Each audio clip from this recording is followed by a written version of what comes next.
Hello guys, this is Tristan Blake Rines here with the Rines Report. It is Tuesday, July 19, 2016. It's my first video to YouTube. And what we're going to be talking about today is that Deflategate has finally ended after over a year's worth of coverage. I know this is a little late in comparison to how exactly this has all ended, but you know what? I decided to take a step back, get some time to think about everything that went into this, and then give my take on it.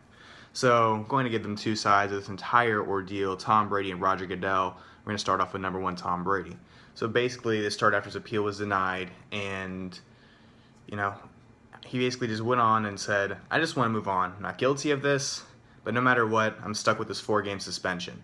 Now, you know, he was ready for it all to be over and done with, and basically he's been sitting here for over 400 plus days trying to figure out, is he going to get the suspension or is he not? The first trial, we know how that one ended, how it was taken away, the 4-game suspension, after Goodell handed that down to him, and because there was no sufficient evidence of any wrongdoing on Brady's part, because that's how the legal process works. So, but now, after the appeal by the NFL, the courts ruled in the favor of Roger Goodell and the NFL. The argument for punishment handed down for integrity of the game, as Roger Goodell liked to speak for it. The first trial, 2015, in favor of Brady's legitimate, no evidence linking Brady to deflating balls. Science even backing the matter, by the way.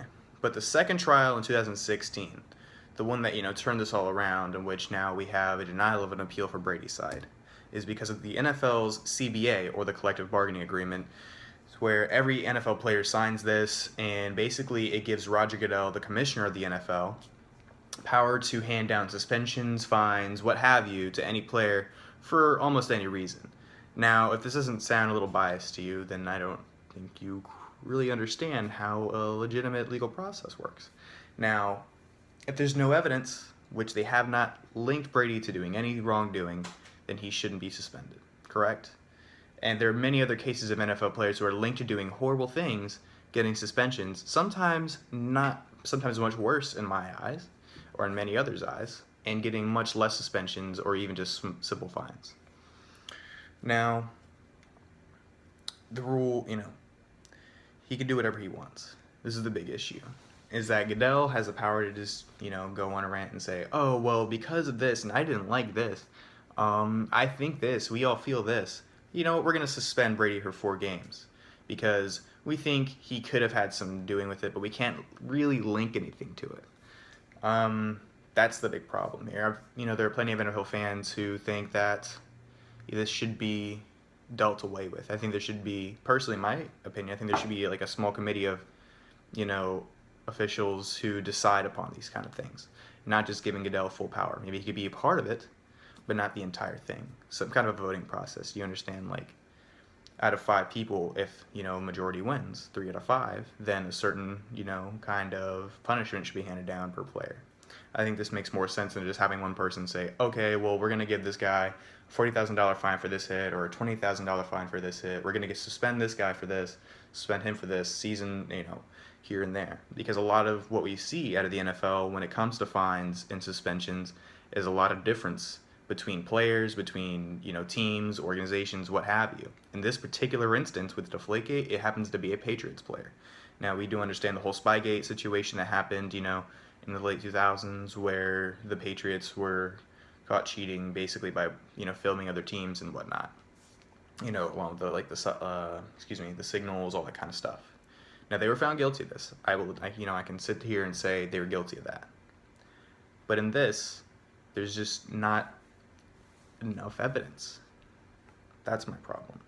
And I think to a lot of NFL fans, we started noticing that this wasn't necessarily just about the football's pressure anymore, not about the PSI of 11 of 12 of these footballs. After a while, it became more about Goodell invoking his power, about him always being right and making right decisions for the game of football. Now, as I've stated here before, he doesn't always make full-on correct decisions. This is a big issue with this.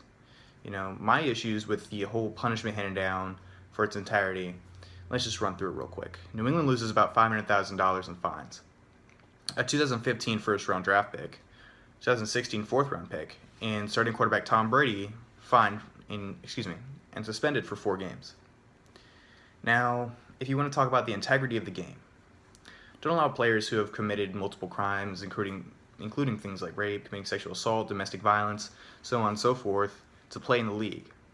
There are players who are still in this league to this day, who have done, horrible things, much worse than, there being a few knocks under PSI for a football.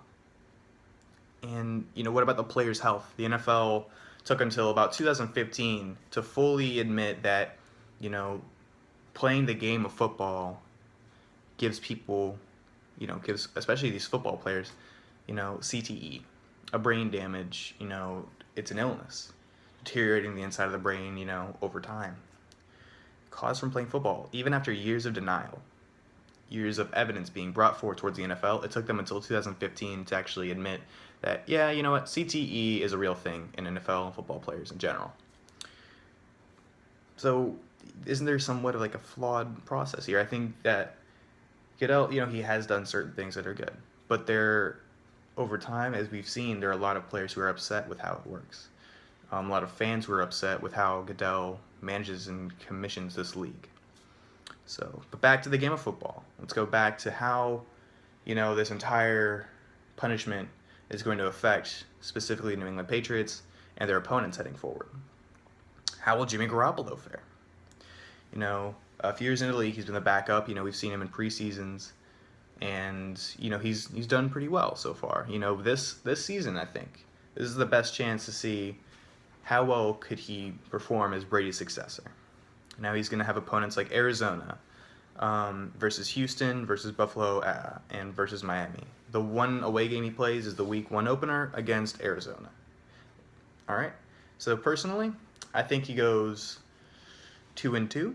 Maybe a surprise, 3-1 if he's not ready. We're seeing 1-3. I don't see them losing all 4 of these games.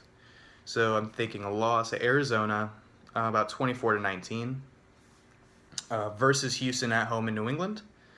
Win 27-20 versus Buffalo at home, a win 17-9, and versus Miami, a loss 19-14. Miami's defense would come up very big in this game, although this is one of the games where it kind of could be either way, personally. The Houston game is one of those games that was kind of tough either way as well. It's a one-score game. I think, honestly, he'll do fine. He has weapons like Rob Gronkowski, best tight end in the NFL. They picked up Martellus Bennett during the offseason in a big trade with Chicago, and now they have 2 top 5 tight ends in the NFL on the same team. 2 great pass catching threats as well. And Julian Edelman, along with a cast of other players as well. The offensive line, when fully healthy, one of the top offensive lines in the league. It's just a matter of staying healthy. Players like Danny Amendola are still on the roster. The draft picks, picking up Nate Washington, Keyshawn Martin still on the roster, Chris Hogan from the Buffalo Bills. He could solidify himself and become a number 2 receiver. So overall, I think as NFL fans, we're happy to see that the Deflategate thing is finally over after over a year of coverage, over a year of speculations, all that kind of stuff. Hopefully we can start moving forward and begin the new season. So, thank you guys for watching. This is Tristan Blake Rines for the Rines Report.